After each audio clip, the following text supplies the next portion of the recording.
Hello everyone, I'm Greg Weaver. Welcome to The Audio Analyst.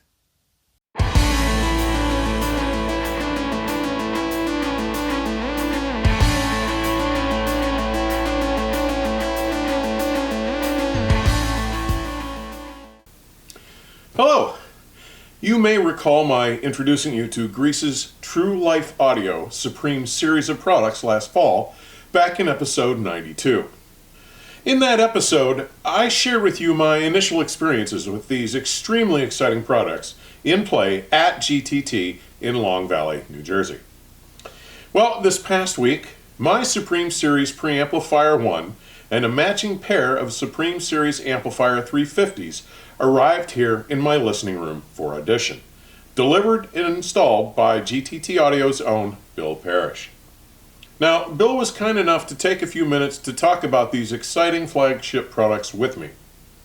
Here is that conversation. Hey everybody, here we are in my listening room in Goshen, Indiana. Special guest today, my buddy Bill Parish came today. He brought me some new toys. We're going to get him to talk about that briefly. And we'll give you a little bit of our impressions. My first hour and a half or so far has been pretty impressive, right? Okay, cool. So, Bill, talk about what toys you brought me today, please. Well, you know, what I'm bringing you today is the TLA, which stands for True Life Audio. It's a great company. The SSP and the SSA, which is their flagship series of preamp and amplifier. SSP is Supreme Series Preamp, and SSA is the Supreme Series Amplifiers, mono amplifiers. And I'll be putting pictures under all this. Yeah, so 350 watts and hybrid design. The amplifiers are hybrid. The preamp is pure tube. Pure tube. I mean, we're talking tube rectified, power supply, input, output. Everything is tube in the preamplifier. And its retail is? 60,000 USD. Okay. Yeah.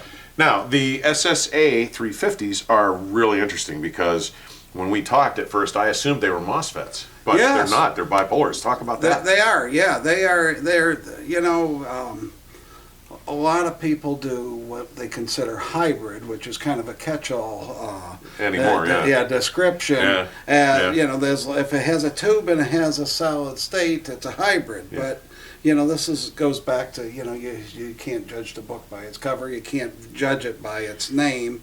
Not that there's anything wrong with a hybrid, but it's not. It doesn't mean anything. Doesn't necessarily mean anything. Yeah. Because it does it so different, and so we have a tube power supply. Right.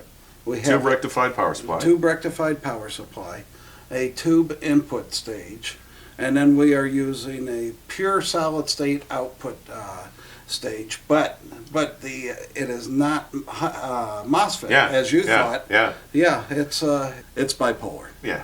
So many people, think it's MOSFET. Yeah, well, I did too. Initially, I was thinking that. So it's really important that we make that distinction, I think, because it is it's a different way of doing it. It's the first thing I thought it was when it came to me last September, August, something like that. Well, and the retail on then is 90,000. So it's 150 for the set. 150 for the combo. Now, you were kind enough to have me come in when you first picked up the line back in, I think it was October. And I first did a little tease about this, and I was the first guy to go, please let me play, and you were kind enough to acknowledge that. You jumped right on it, and I committed to you, and here we are. Here we are. Things the stuff's take a here. little bit of time, but it's that's how it is. TLA, go back and look at one of my videos. We explain TLA and who they are. Yeah. We're not going to do that here, but I'll share that later. TLA, you're a huge Kronos fan. Absolutely. And TLA builds the Kronos phono stage. Yeah. And talking to Louie yesterday and on my drive out here, Louie is like bonkers right now because we're upgrading his phono stage. And Aris, the designer, owner of TLA, has had a couple of eureka moments and come out with some special stuff in the power supply. Got it to Louie. Louie's plugged it in, and I can't get him off the phone. He's like a kid when he's fired up. It's amazing. He's saying it's for this, a couple of board changes, and of course they're changing the tube complement as well, and the power supply in the phono stage, and making monoblock phono stages, but or power supplies for the phono stage. Yeah. He's saying that the differences are like when we went from Pro to Discovery. And wow! If it's anywhere near that. Buddy, that is monumental. I mean, that was a huge leap forward. So, again, things take time. Louis been working on this with ours for 2 years. Well, on this version, I mean, they've been working on this phono stage together since I first met Louis. Right. But on upgrading. Yeah. And so, the last summer, and when I was there in January, I heard what I thought was going to be the product. I mean, it was already better than what I had at my place, the Kronos Phono stage. And, that's the new version. I've heard it now, a couple of times, and I'm used to it. Yeah.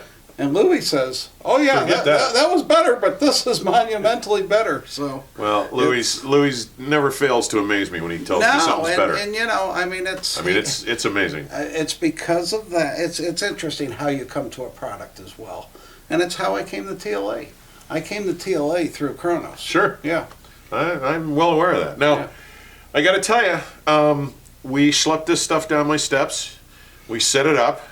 And when are you installing the elevator? Yeah, let's talk to my wife about that. But our first impression, I think the first thing I said to you right out of the box, cold, was the mid-range purity and the texture in the mids.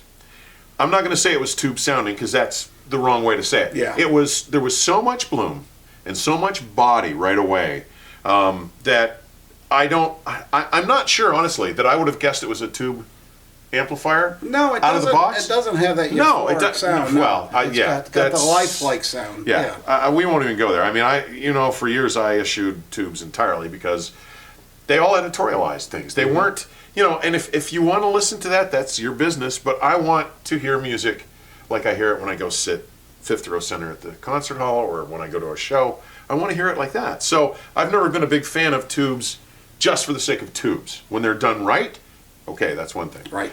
And my initial impression, we've had about an hour and a half here. We've played probably 40 minutes worth of digital and about an hour's worth of analog. Yeah. And it's pretty impressive so far. So I don't know. Stay tuned. There will be a full review. Stuff looks pretty good too. You'll see some pictures under here. We'll show that. Is there anything we need to talk about with the TLA? The stuff's shipping? It's available? Absolutely. Okay. So Supreme Series is now actively shipping, Okay. And yes, definitely available. Well, I'll put your dealer information underneath so people can reach out to you if they want to. We'll put a bunch of pictures in here. And let's either go smoke a cigar or hear some more music. What do you say? Let's listen. All right, buddy. Thanks, Bill. Take care. Thanks, everybody, for watching. We'll see you again. We'll see you. Bye-bye. Now, you should know that we spent the rest of our evening listening, and though the gear had been fully run in at GTT before it arrived, after its travel here, it would require a few days to settle. Now, I have to say that what I heard right away, right out of the gate, had me very excited to learn what I'll be finally hearing as these valve-based components settle into their new location. Now, the SSP1 line stage takes a purist stereo tube preamplifier approach and is a discrete two-chassis design that takes a fully dual mono design approach for both the power supply and audio circuits to ensure total channel isolation and separation. Now, the circuit uses a pure Class A transformer-coupled single-ended circuit built around a pair of NOS 6J5 tubes in one chassis. The power supply chassis is built around an NOS GZ32 tube rectifier and has two separate power switches and umbilicals to provide power to the signal chassis. Now, with 4 inputs and featuring a 48-position stepped attenuator with remote volume control, high-purity copper solid core conductors are used throughout both the power supply and the signal chassis. The SSA-350 monos also take advantage of tube rectification using an NOS GZ32 and offer a single-ended tube stage using NOS 6J5s to drive an ultralinear solid-state stage followed by a solid-state current amplifier. Now, this requires two separate linear power supplies. One power supply is used to deliver the voltages required by both the rectifier and signal tubes, while the second delivers dual polarity voltage and the high current needed for the solid state and output sections. Now, this ultralinear solid state circuitry takes over the amplification of the signal, delivering the signal to the bipolar transistor-based current amplifier circuit that delivers the final power to the load. Now, of course, all component tolerances are closely matched, and only the highest quality copper and film capacitors are used in the signal path. Now, let's have a quick listen to how the room sounds today. Again, I'm going to play a sample of 3 cuts. No Sanctuary Here from Chris Jones, Blue Color from Bachman-Turner Overdrive, and Down Home Blues from James Cotton, Junior Wells, Carrie Bell, and Billy Branch.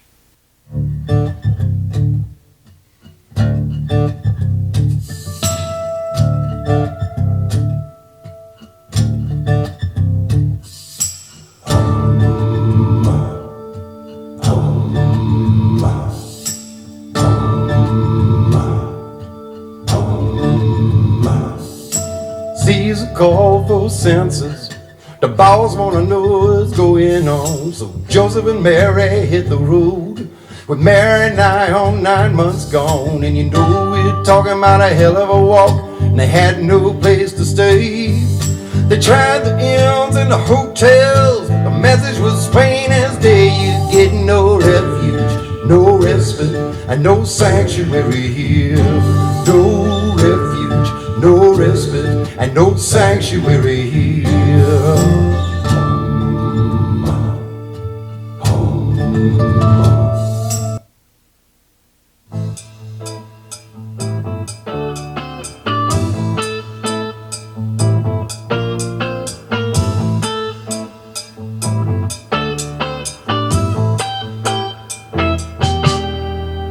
Walk your street, and I walk mine,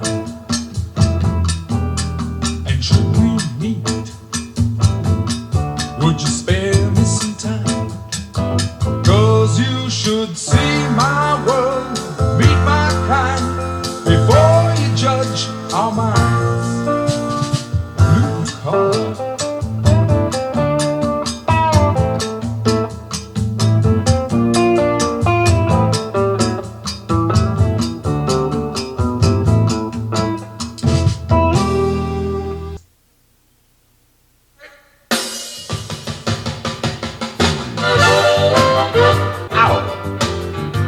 Getting it tonight, but I don't care.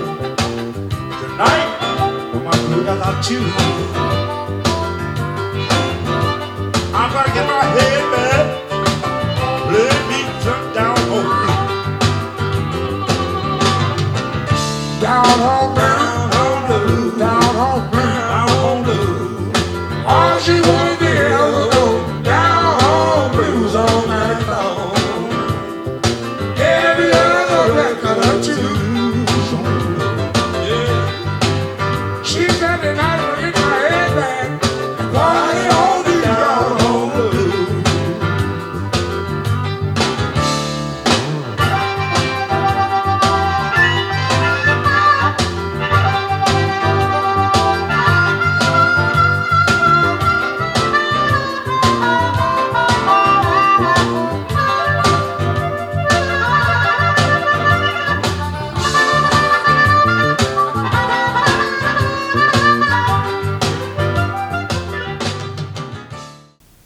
Now, I'm sure you know that such recordings cannot be anywhere near definitive, but it should be able to convey a sense of the overall flavor of the TLA electronics, with their exceptional rendering of bloom and body to this point. Watch for the full review to appear soon. And as always, thanks for taking the time to drop by. Further information on supporting the channel may be found in today's description section or at my website, theaudioanalyst.com. Please stay safe and keep the music playing. Till next time, cheers.